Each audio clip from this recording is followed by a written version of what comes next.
Shalom wapendwa katika Kristo. Ninawasalimu katika jina tukufu la Bwana wetu Yesu Kristo.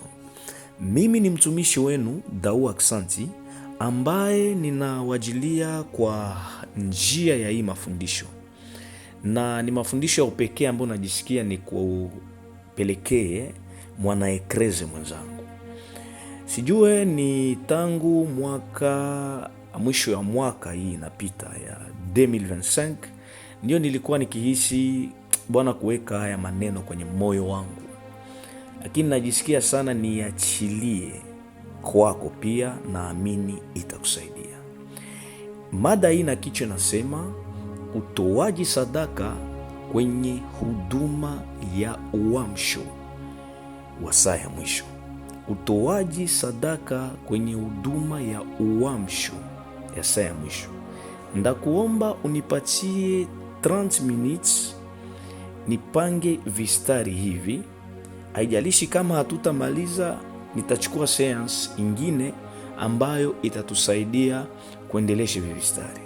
Kwa Wakristo wengi sana, ikiongelewa habari za sadaka, wengi wanafikiri kwamba tunafundisha mambo yaliyo kinyume ya Injili ya Yesu Kristo. Hapana, hiyo ni kukosa kujua nafasi ya sadaka, pia nguvu za sadaka katika huduma zilizo takatifu. Najua hii itakupita kidogo mwanaekreze, sababu kimsingi ekrezi atufundishe mambo yanayohusu sadaka. Kimsingi hapana, na inakuwa raha kupokea mafundisho kama haya. Sio kama wanaofundisha habari za sadaka kwenye makanisa yao walipotea, hapana, lakini ninaweza nikawalaumu tu kwa wale wanaofanya mafundisho za utoaji, mafundisho ya msingi, sababu imepanua watu, wanamtolea Mungu na wanafanyikiwa sana kimwili, lakini kwa mambo ya kiroho wengi walibaki chini sana. Pia makanisa za kiroho ambazo zilikeshea mafundisho za utakatifu, utakaso, zilikeshea mafundisho za imani sana, hazikufanya vibaya sababu inahitajika juu ya wokovu wetu, lakini pia wengi kwa haya makusanyiko hawakufunza watu umuhimu wa kumtolea Mungu na umuhimu pia wa sadaka katika maendeleo ya kazi ya Mungu. Na ilifanya ukicheki sana, uanze ukaangalia kwenye makanisa nyingi za namna hivi, kiwango ya maisha ya watu kimwili ilibaki chini. Sikia hivi, mafanikio kiroho na mafanikio kimwili ni vitu viwili sana vimeachana, na kila njia ya mafanikio, iwe ya kiroho iwe ya kimwili, kila mmoja na njia ya kwake. Kufanyikiwa kiroho ina njia yake, na kufanyikiwa kimwili pia ina njia yake iliyo pekee.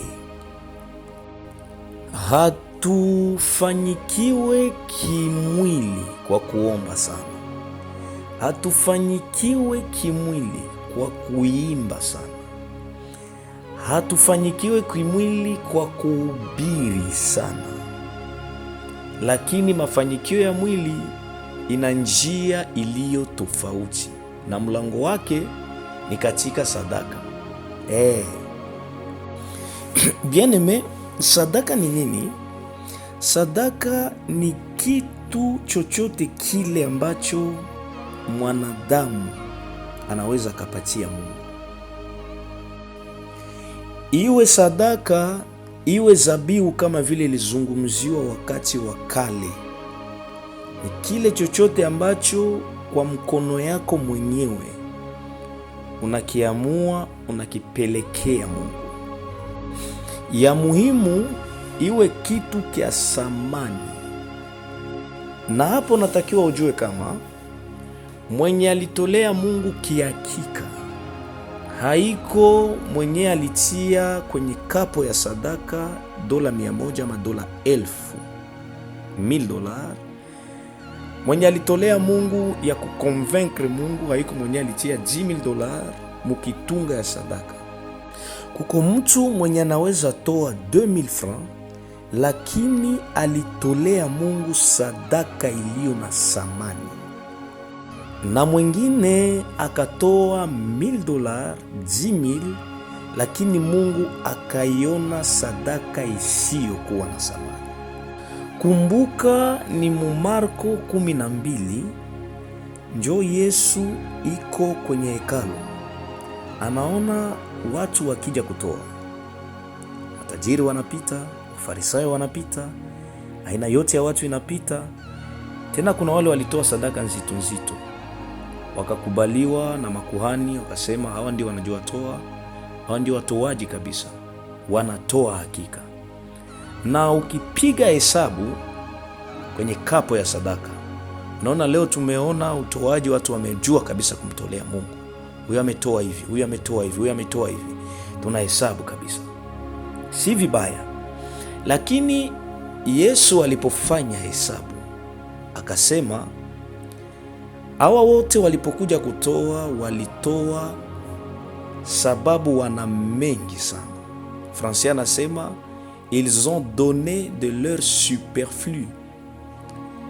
Manake kwa ile mingi yenye bako nayo wakatosha ile kidogo. Manake kwa maneza leta $100, mimi anaitosha $100,000.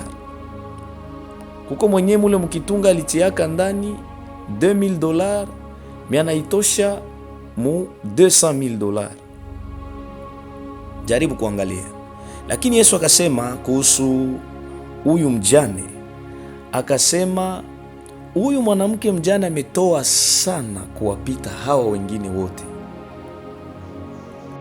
sababu ametoa yote aliyokuwa nayo, yote aliyokuwa nayo juu ya riziki yake, manake mkate wake. Nataka fungua vipengele fulani muhimu sana. Nataka unisikie kwa vipengele hivi. Kipengele cha kwanza, sadaka ilitoka wapi? Ama sadaka na zabihu vilitoka wapi? Histoire ya sadaka haikuanza leo. Manake sadaka iko parmi vitu vyenye vilitoka depuis ama tangu umilele wa Mungu, manake mu eternite ya Mungu. Sadaka ya kwanza haikutolewa duniani, lakini sadaka ya kwanza ilitolewa mbinguni.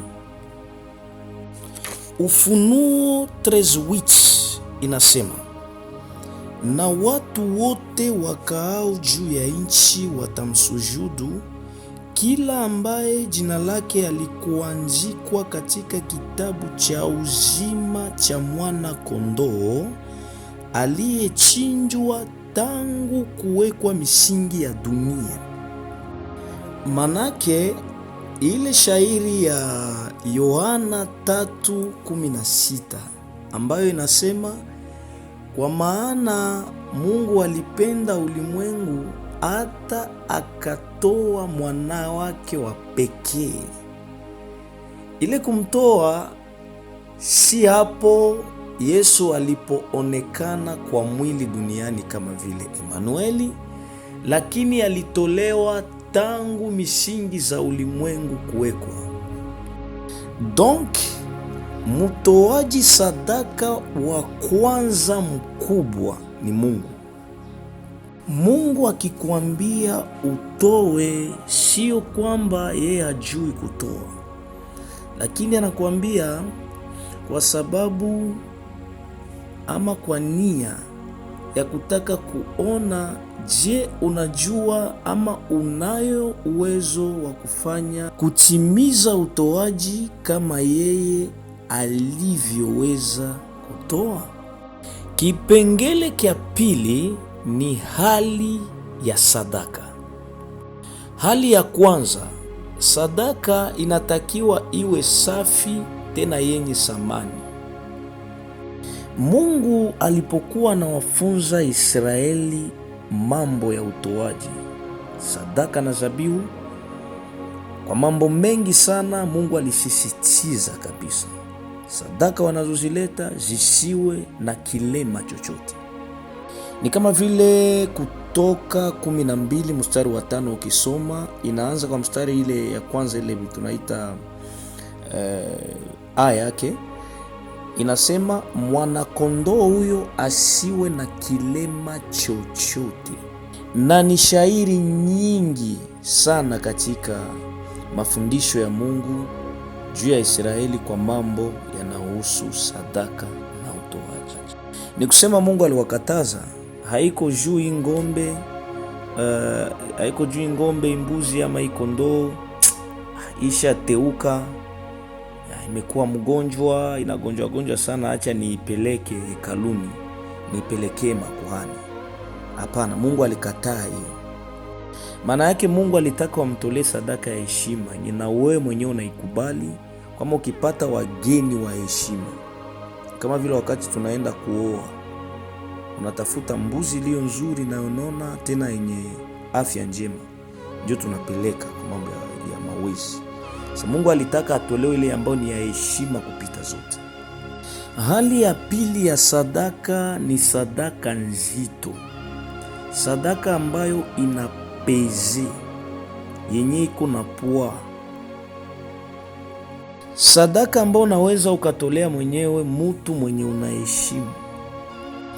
Hauwezi ukawa na 500,000 francs na unakia tolea Mungu 500 francs, ni sadaka isiyo nzito. Hauwezi ukawa na 1 million de francs unakuya tolea Mungu 1000 francs, ni sadaka isiyo nzito. Na kuna wengine sijui ni ujasiri wa namna gani, unaweza ukaja kanisani unakia toa 200 francs, ni sadaka isiyo nzito. Ndio maana uelewe kwa sababu gani Yesu alisifia sadaka ya mwanamke mjane. Ni kwa sababu ya uzito wa sadaka yake. Ni kwamba uzito huo haukuwa kwenye mkono ama kwenye kapo, lakini uzito ulikuwa kwenye gharama aliyoifanya. Anajua ninajinyang'anya ili niheshimu Mungu kwa sadaka zangu. Kipengele cha tatu ni hali ya mtoaji sadaka. Hali ya kwanza ni moyo safi wa mtoaji. Mungu hatosheke pale anapoona unatoa bila kuwa mwenye moyo safi. Unaweza ukatoa pasipo moyo safi na utakosa ufalme wa Mungu. Sadaka zako zinaweza zikasaidia maendeleo ya kazi ya Mungu. Sadaka zako zinaweza zikafanyikisha kazi zingine kuendelea za Mungu, lakini wewe binafsi usipokuwa na moyo safi utaumia. Parapande naweza ikalia na ukakosa kuingia ufalme wa Mungu. Mungu anaweza kukulipa kwa sadaka zako, utaona mafanikio ya mwili, lakini kwa mambo ya roho ukabaki mwenye kuumia. Hali ya pili ya mtoaji sadaka ni furaha. Unatakiwa mtolee Mungu na moyo wa furaha, moyo wa kupenda.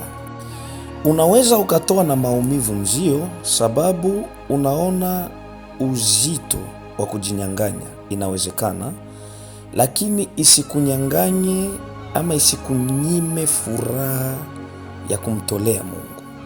Sababu tunapomtolea Mungu, faida ni kwetu sisi, tena hatumfaidishe Mungu, tunajifaidisha wenyewe. Afisa huyu wa Rumi Ukisoma Luka sura 7 ukianzia mstari wa kwanza unaendelea, kwa nini mtumwa wake aliponeshwa? Tena mtumwa ambao huyu afisa alikuwa akimpenda sana. Alipona ni kwa sababu watu walienda kumwambia Yesu hivi, huyu Mrumi anastahili ukamtendea anachokiomba. Kwa sababu ya kwanza, analipenda taifa letu. Ya pili, yeye ndiye mtu aliyetujengea sinagogi. Na Yesu aliposikia akasimama kwa miguu yake, akaanza njia kwenda kwa afisa huyo. Hali ya tatu ya mtoaji sadaka ni amani na watu wote. Mtoaji sadaka unatakiwa uwe mtu ambaye unakuwa na amani na watu. Usiende kwenye madhabahu kutoa na huku nyuma umeacha mizozo na watu. Huku nyuma umevurugana na watu wa jamaa yako, watu kwenye kazi ya mikono, watu kwenye kanisa lako. Unatakiwa mtu ambaye unaishi vizuri na watu. Na kuhusu hii Yesu alitushauri hivi, Mathayo sura 5 mstari wake wa 23 na 24. Basi ukileta sadaka yako madhabahuni, ukikumbuka ya kuwa ndugu yako ana neno juu yako, iache sadaka yako mbele ya madhabahu, uende zako, upatane kwanza na ndugu yako, kisha urudi uitoe sadaka yako. Amen. Kwa nini Yesu anashurutisha kabla utowe kuwa na amani na watu, kuwa mwenye moyo safi? Ni kwa sababu priority yake ama priorite yake ni wokovu ya nafsi yako. Anasema tafuteni kwanza ufalme wa Mungu. Shida, wengi wanatafuta kwanza mafanikio, alafu ufalme wa Mungu wanatafuta baadaye. Kwanza ni wokovu ya nafsi yako. Na kufundisha sadaka sababu ina maana yake. Yesu akumwambia utengeneze mazingira ya amani na ndugu zako, kisha uache maisha ya sadaka usitoe. Hapana. Tengeneza, baadaye rudi kwenye madhabahu utoe sadaka yako. Sababu Mungu mwenyewe anajua sadaka ina maana gani na faida zake ni gani kwa maisha ya Mkristo. Kipengele kia 4 ni sadaka na maisha ya sadaka. Kwa Mkristo kuna vitu karibuni 4 ambavyo kwa Mkristo anatakiwa iwe maisha. C'est-à-dire haiko kitu ambacho nakifanya leo alafu kesho unaacha. Hapana. Ya kwanza ni maombi ama priere. Kwa Mkristo maombi ni maisha. Tunatakiwa tuwe na maisha ya maombi. Biblia inasema ombeni pasipo kukoma. Ya pili ni meditation ya parole de Dieu. Neno la Mungu na kujifunza neno la Mungu ni maisha ya Mkristo. Mungu aliambia Yoshua, kitabu hiki kia Torati ama kitabu hiki kia sheria kisiondoke kinywani mwako, bali atafakari maneno yake mchana na usiku. Ya tatu ya maisha ya Mkristo, kwa maisha ya Mkristo ni kushirikiana kwa ndugu.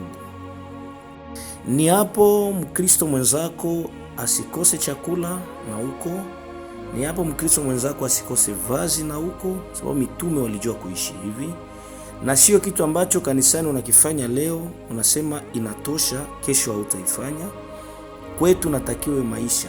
Uliomba jana na kesho utaomba na maisha yote utaomba. Ulimeditate ama ulitafakari maneno ya Mungu jana, utaitafakari tena kesho na maisha yote utakuwa mwenye kutafakari maneno ya Mungu. Ushirikiano wa ndugu sio ulichokifanya leo unasema inatosha. Hapana, utazidi kuendelea kuwa mwenye kushirikiana kwa upendo wa ndugu. Na ya 4 ni maisha ya sadaka. Sadaka sio kama ulitoa leo na kesho hautatoa. Hapana. Mkristo ambaye anaelewa, ambaye anakomala kiroho, ni Mkristo ambaye anajua kama sadaka kwangu ni maisha. Sio kama nimetoa leo, kesho sihitajike tena kutoa. So unaanza kwa tu unajisifia, tulitowaka mwezi jana, nilitowaka mwaka jana. So wengine wamekaa miaka 2 watoi tena. Wakristo ni watu ambao wana maisha ya utoaji. Kama vile Mungu alifanya Israeli, walikaa katika jangwa, na zaidi ya jangwa, kwanza katika jangwa waliishi maisha ya utoaji, na zaidi ya jangwa waliendelea kutoa. Ndio hivyo, kwa Mungu anataka wanahusiana nayo na maisha ya utoaji. Wakina Ibrahimu ambao walikuwa na maisha ya utoaji kama vile watu wengi pia katika Biblia. Siku moja anatoka kwenye vita, akachukua sadaka zake akazipelekea Melkisedeki. Hakuchoka. Kila alipokutanana na Mungu, Ibrahimu alitengeneza madhabahu na akaweka sadaka zake, mpaka siku Mungu akamwambia siku Mungu alipita eneo za kwake akishindikizwa na malaika wawili. Hiyo siku Ibrahimu akatoa tena madhabahuni pa Mungu, akawapokea wageni, akachinja kondoo zilizonona, akawanawisha miguu. Kwake ilikuwa ni maisha, hadi ilifikia siku ambayo Mungu anamwambia, najua umenitolea vitu vingi sana. Pengine kondoo ulitoa sababu uliona ni mnyama, ndio ilikuwa na thamani, lakini sasa leo natakiwa nitolee mwanawe wa pekee. Na huyu jamaa hakujali, akafungua moyo wake, akaenda kumpatia Mungu. So kwa Mkristo tunatakiwa sadaka iwe maisha kwetu, ni maisha. Kipengele kia 5 kinasema sadaka na kukomaa kiroho.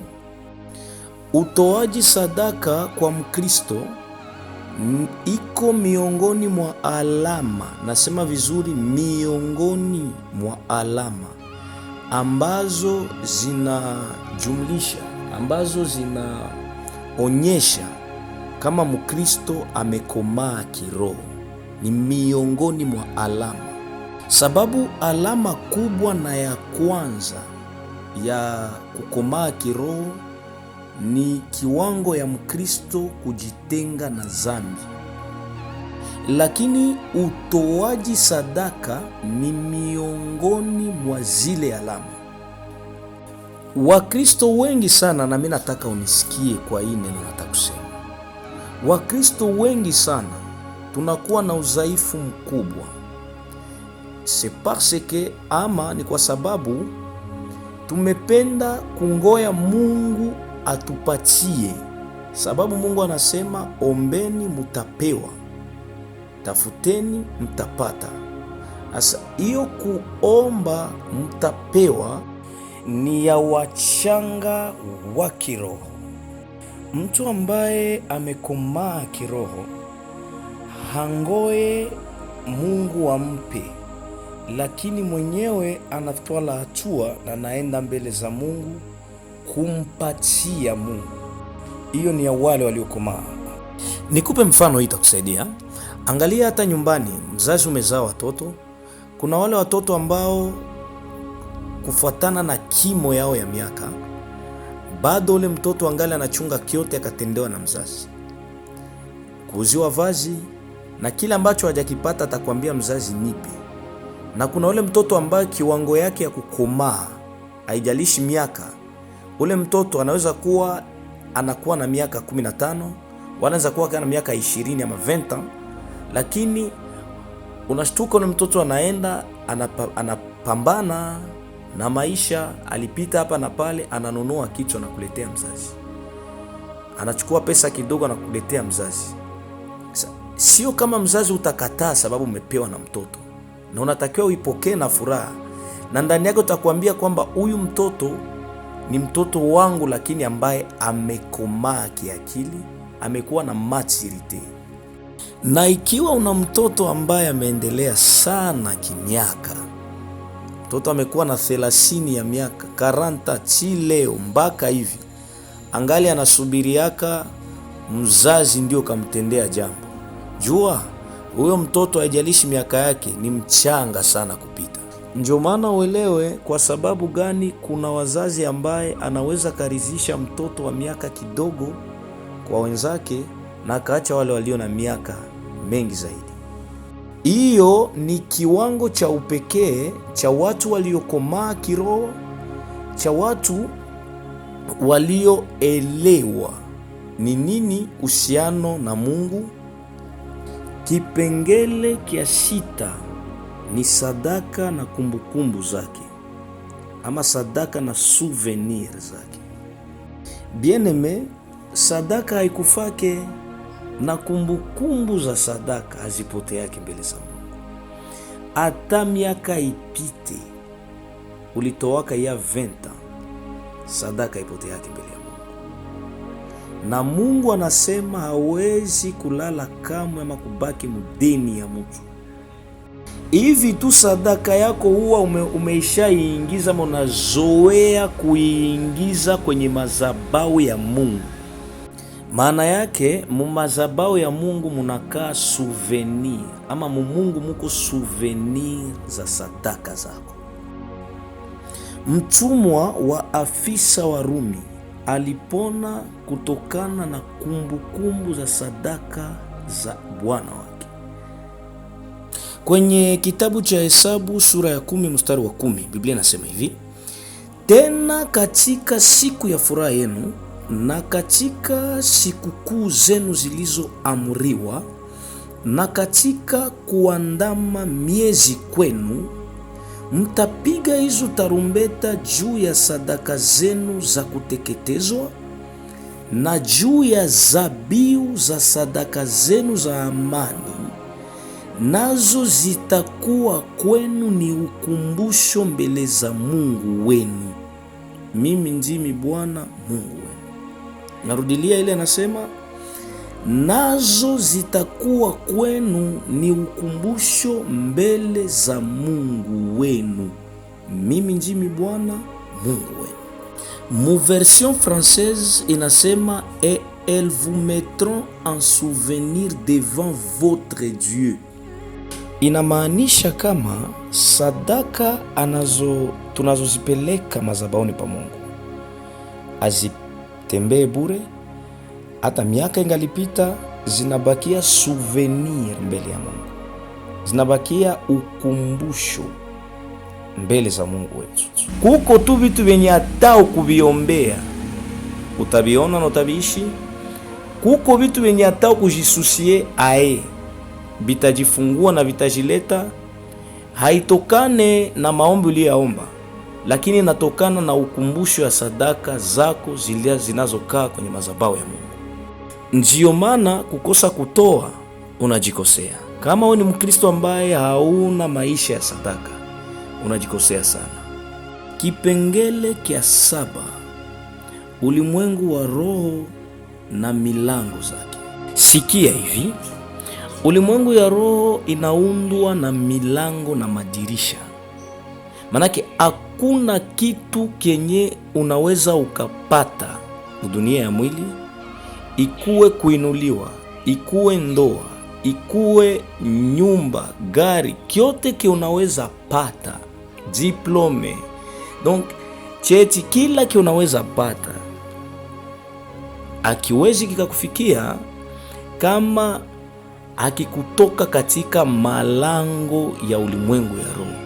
Ni kusema inatakiwa malango za ulimwengu ya roho zifunguke, ama madirisha za ulimwengu ya roho zifunguke, ndipo unaweza ukapokea kile unachokihitaji. Ni Mungu mwenyewe ndiyo anayasema kwenye Malaki sura 3 mstari wa 10. Ukisoma kule iko anasema, leteni galani zaka kamili. Sijue mtanijaribu kwa njia hii, muone kama sitawafungulia madirisha ya mbingu. Maana yake madirisha za mbingu hazifunguke tu kikawaida. Ukitaka kuona malango na madirisha ya mbingu inafunguka, zinafunguka na sadaka. Na ikiwa ni sadaka ndio itafungua milango, ni sadaka ndio itafungua madirisha ya mbingu. Maana yake sadaka ni funguo. Sasa kwenye ulimwengu wa roho Sio kama ni ulimwengu wa Mungu peke yake ndio inaweza ikapana, na ulimwengu wa giza pia ina malango na ina madirisha, na bamajisien washirikina wanajua hiki kitu. Ulimwengu wa giza ndio inaweza kukupatia ndoa, inaweza kukupatia nyumba, inaweza kukupatia gari, inaweza kukupatia kazi, na wanatumia sadaka pia kwa kufungua malango zao. Kuna yule alimtoa mwanawe, kuna yule alitoa afya yake ya mwili, kuna yule alitoa mkewe, kuna yule alitoa vichwa vya watoto wanakuwa wenye vichaa, ili kwamba afikie vyeo vikubwa sana. Sasa nao wanajua kwenye ulimwengu wa giza kwamba ili malango yao yafunguke, anatakiwa kuwe sadaka kwenye malango.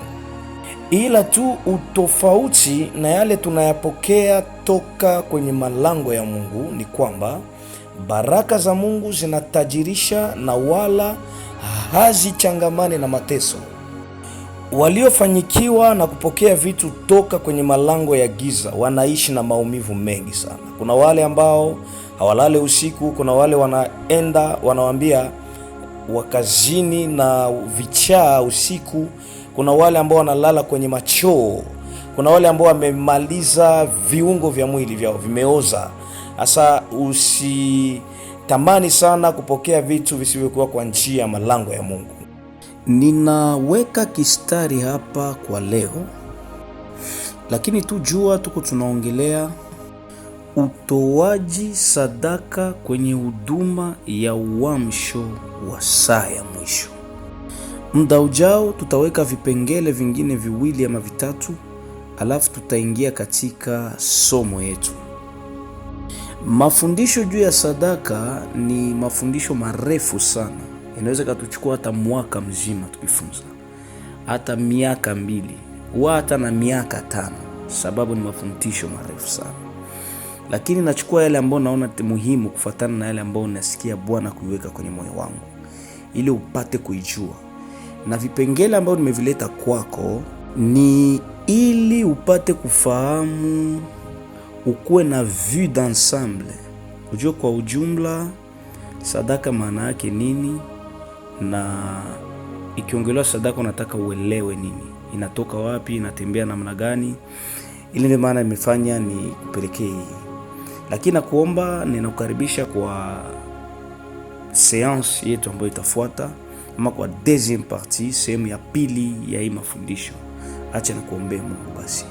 Mungu Baba, namwombea ndugu ambaye alifuata mafundisho, mbariki na ufungue nafsi na moyo wake, pate kufafanua tena zaidi mafundisho haya, ipate kumjenga na kumfunulia katika kazi ambayo tumekuwa na mzigo. Kujua sadaka ina kazi gani, kwa jina la Yesu. Amen.